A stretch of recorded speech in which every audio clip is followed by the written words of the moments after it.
All right, so today what we're gonna do is we're gonna talk about asbestos hazards, asbestos awareness. So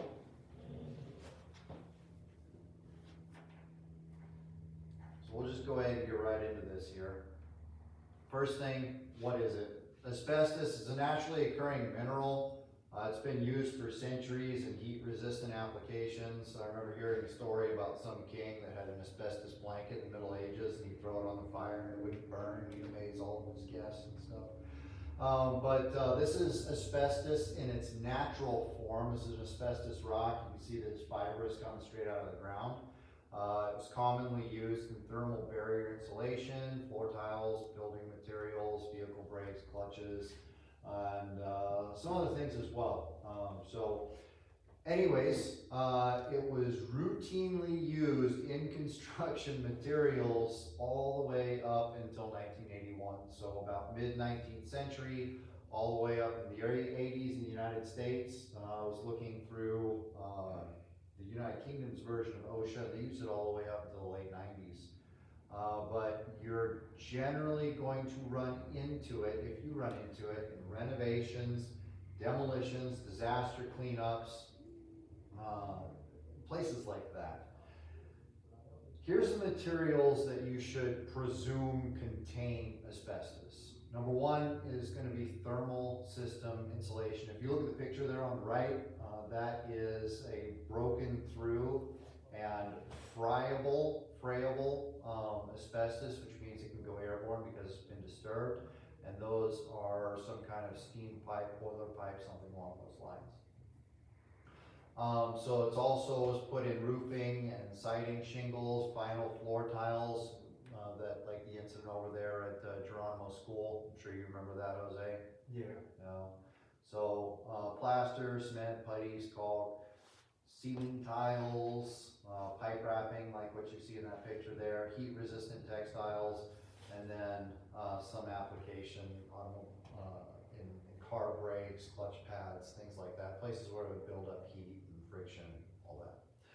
So what I'm going to do is I'm going to show a video of a basement in Minnesota at the Appleton Library. This building was built sometime in the 1950s and was, well, we did a renovation project there, and we had to run temporary power off of a very old piece of switchgear down in the basement or the dungeon of this building, as you'll see here in just a second. And what I want you guys to look for is, based on the information I just presented you, I want you to look and see what you think might contain asbestos during this walk.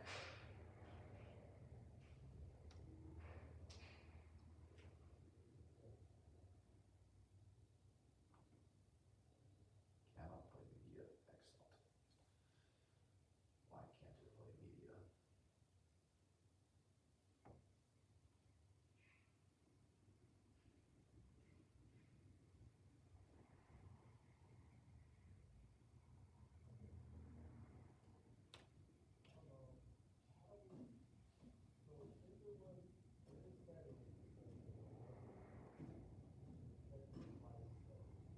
This is where they were doing work.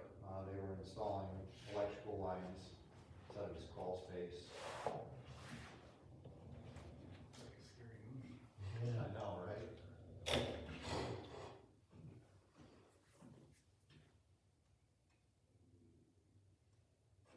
So we actually had a guy trip and fall in this room, dislocated his thumb, which was one of the reasons I came up there. Right there. Okay, what could be? Insulation. Yep. That pipe. Exactly, yeah.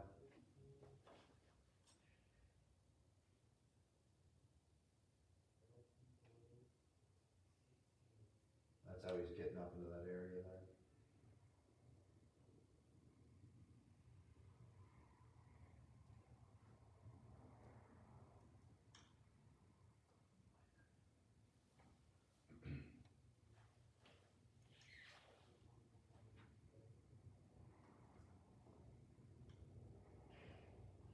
Now, this is where I'm following the line all the way around to the power source. That's pretty bad.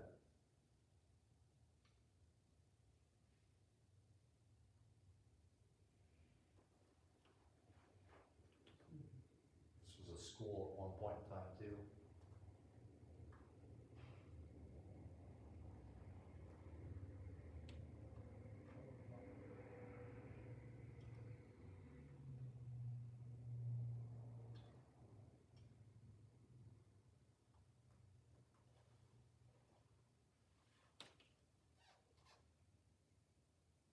What do you think about that?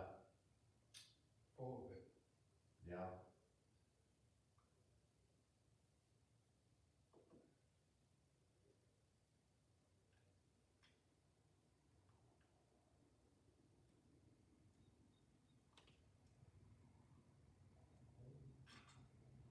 So there's a power source. You can see they had to drill through the wall there too. Mm.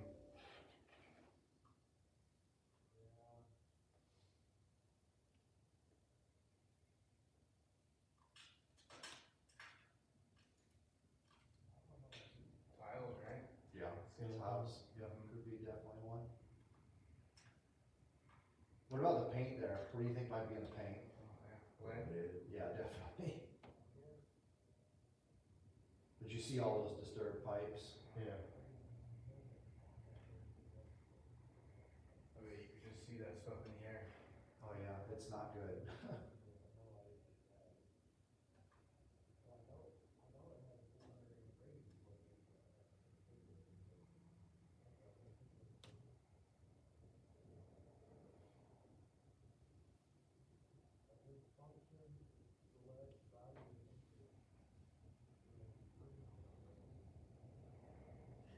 Are they trying to do that, or remodeling, or Yeah, as a remodel.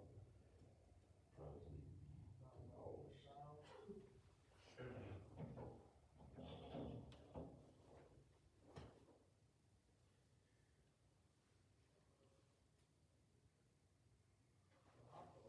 Okay, so what'd you guys see? We can have the other regions, come in on this too. And there's a lot of safety hazards there, obviously, a lot of tripping hazards, slips, falls, everything. Yeah. Not just asbestos. Yeah, lighting and just junk everywhere. Nebraska, what do you guys think? What'd you see there that might have asbestos in it? Where are you from? You got a lot of water this year. You?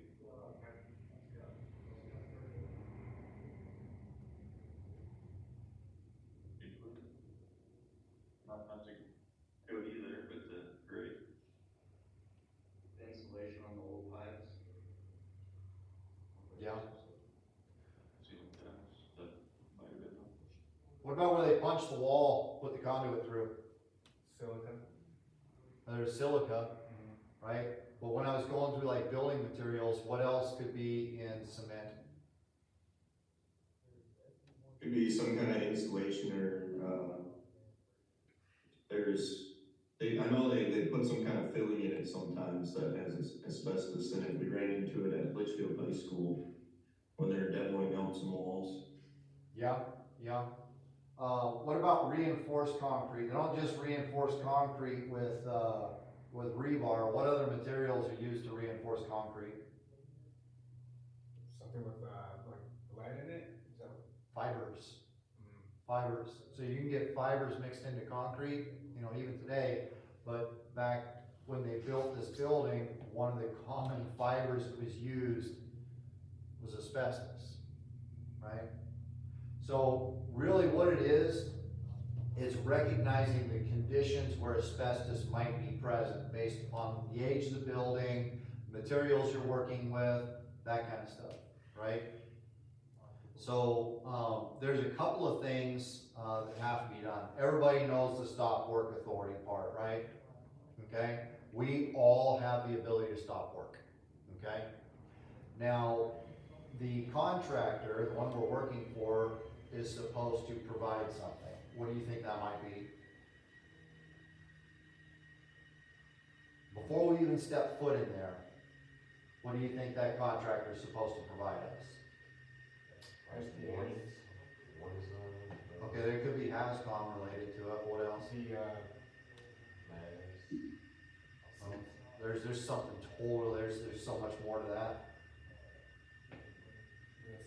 Safety data sheet? Okay, well, it wouldn't be a safety data sheet. What they do have to provide us is they have to provide us with proof that abatement was completed. Okay? So before we'd step foot in a place like that, we would have to see documentation that asbestos abatement had been completed. Right? So when we go into a situation like that, we go into a place like that where we recognize the conditions might be present there, we need to know that that work was done ahead of time, so we're not drilling into the side of reinforced concrete that has asbestos fibers in it, or disturbing a pipe that has asbestos wrap on it, or, you know, anything like that. Trent, you guys ran into it, at Litchfield, you said? Yep. How'd you guys determine it was asbestos? Well, we kinda took a look at it and said, that's not good, and then, there was a couple other, they had brought, some asbestos guys to the site to get rid of some other stuff. There was, it was used in like some adhesive stuff on the walls that they came in to clean up, and we kinda had them go over and look at it, and they're like, yep, that's asbestos too, and we're like, oh, okay, cool, we're gonna be the area. No, you're right, that's absolutely what you should do. So let's talk a little bit more about it here. So there are 3 harmful types of asbestos: chrysotile, amosite, and chrysotolite. I'm gonna show you guys pictures of these in building materials. They're all known to cause cancer. There's 3 others that are not known to cause cancer, but I still wouldn't trust it. So chrysotile, if you look inside of this wall board here on the left, you'll see there's little fibers sticking out of there. Again, like, you're not going to be able to tell definitively if it's asbestos, right? You just look for the indicators. You look for fibers sticking out of there. You have a general idea of how old the building materials are. If you look on the right, this one's amosite, and it is inside of a ceiling tile. You see little fibers sticking out of there. I mean, that could look like animal hair or some kind of cellulose fiber or something like that, and you wouldn't really be able to tell the difference. But you do see the fibers sticking out of there, and you do know approximately what the age those materials were installed. And then this one is chrysotolite, and then this is reinforced concrete right here. It's a picture of the fibers sticking out of the concrete itself. All right, so hazards. Why is asbestos hazardous? So the fibers themselves are really small. They can be microscopic. Right? You saw some pictures there where you could actually see them, but they can be airborne and absolutely tiny, right? Now the problem with asbestos is that it gets into your lungs and it never comes out. It's like little needles in there, right? So what that does is that creates a condition called asbestosis. And what that does is it's constantly cutting the lung tissue that it's in. And that builds up scar tissue. Have you guys ever heard of fibrosis?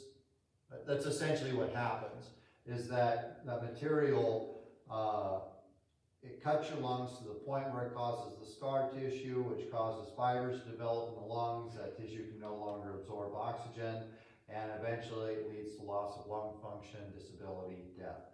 It's kind of a similar process that happens with silica as well, but this is, it causes its own form of cancer. I'm sure you guys have all seen the mesothelioma commercials. Well, this is where the abnormal tissues turn into malignant tumors of the pleura, which is the sac that's around the lungs. They're primarily caused by chrysotile, which is, to my understanding, the most common of the asbestos materials that are used in building. And the thing is, it can take years and years and years for this to actually present and manifest in an actual illness, right? So you might have been exposed 20 years prior, and then, you know, you're in your 60s, you're retired, and you develop mesothelioma, and, you know, you all know where it was from. So that's why it's so important to know what the conditions are. So Trent, just like you were saying, you guys recognize the conditions that were there, and you have record that you were there and had that exposure, so, you know, if for some reason or another, something did develop later on, you would be able to trace it back to that, have documentation on that.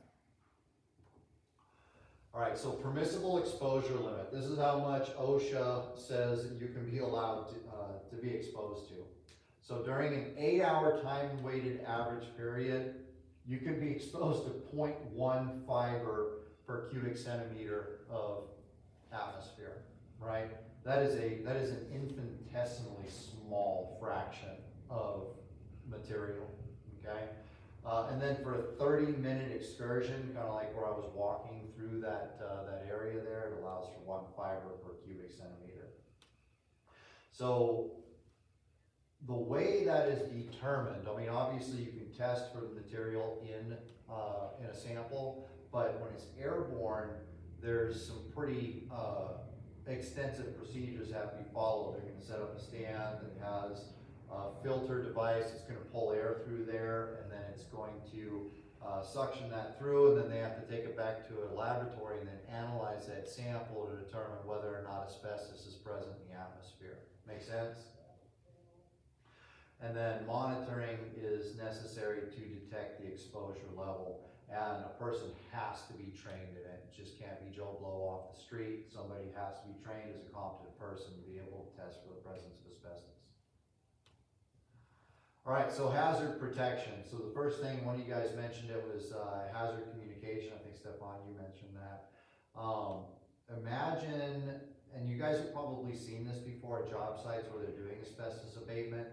I mean, they lock that thing down. They got it completely sealed with plastic and ventilation, all sorts of stuff. And they go through basically a decontamination and airlocks and all sorts of stuff to go in there, right? So they've got restricted access zone, there's all sorts of special provisions.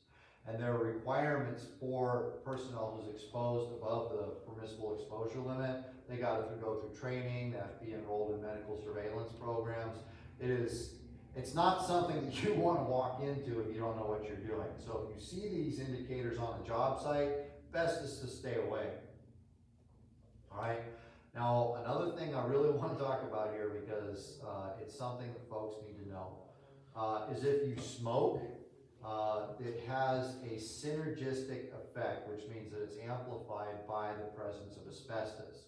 So essentially what happens is that the nicotine and the other toxins that are contained in tobacco smoke actually make their way into the lung tissue more effectively because the fibers are sticking in there.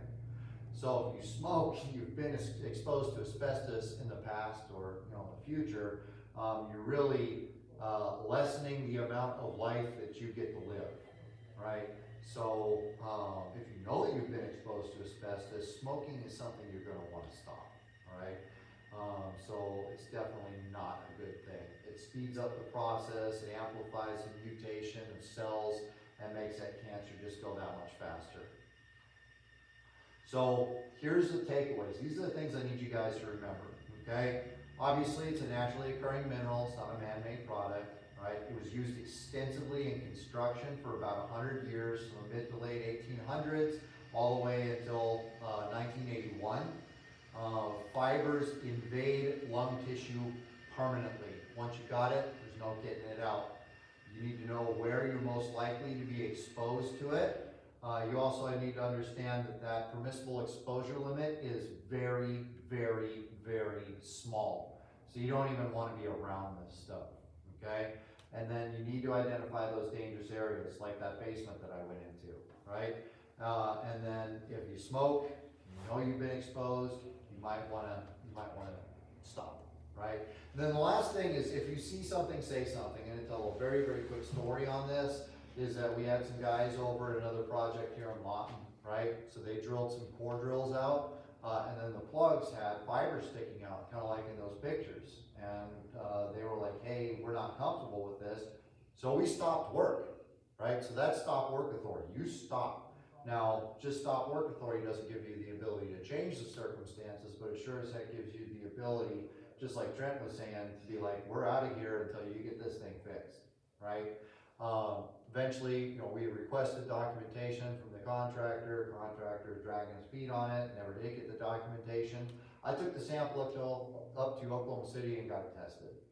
Fortunately, it was negative asbestos, right? But that's stop work authority in application, is that you recognize a hazard. In this case, we left the area because we didn't know if it was gonna be safe to work there or not. And then we waited until we got documentation that it said it was safe, or, you know, we actually went off and got it tested and that it was safe, right?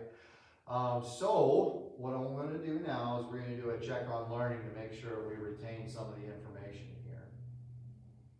And everybody remember Kahoot? Oh, yeah. Yeah, so we're gonna do a Kahoot, so pull out your phones.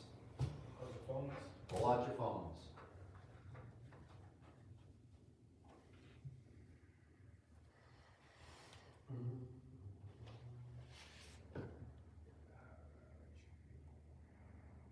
Alright, you scan the QR code, you can go to kahoot.com, and then enter that game pin.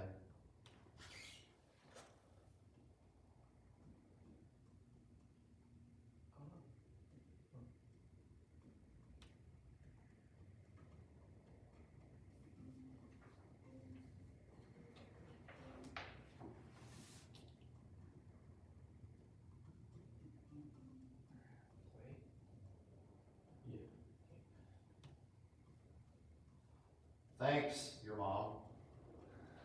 Of course somebody's gonna do that.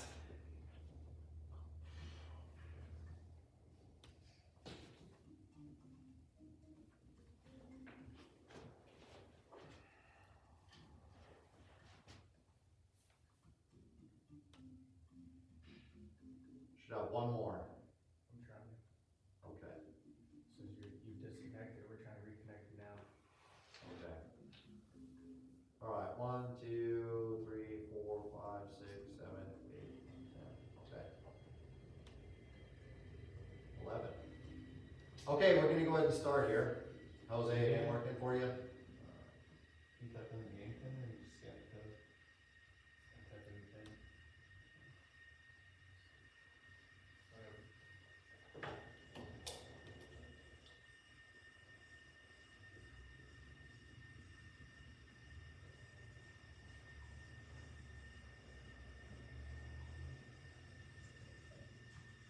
If there's sound or anything, you're gonna have to share sound. For those of-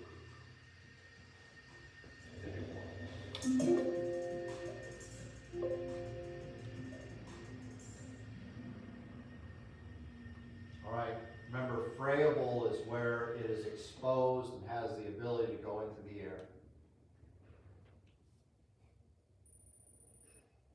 Good job, Bryce.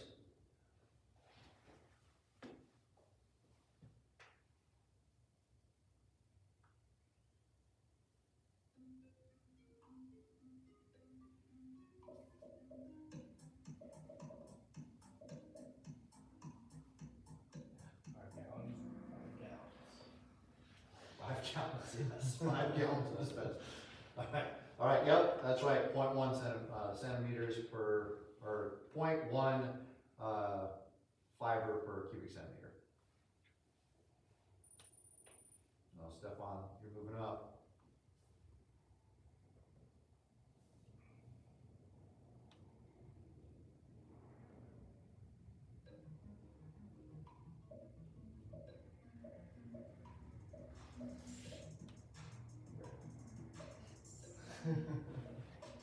It's just to throw you off.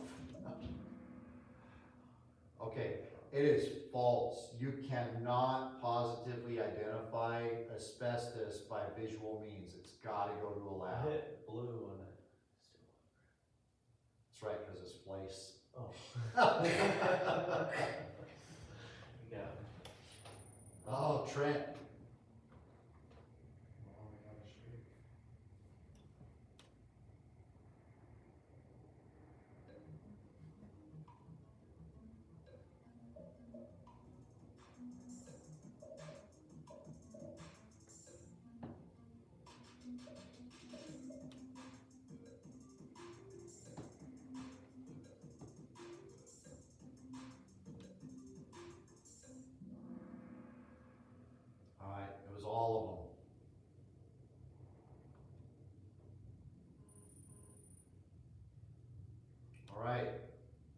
your mom.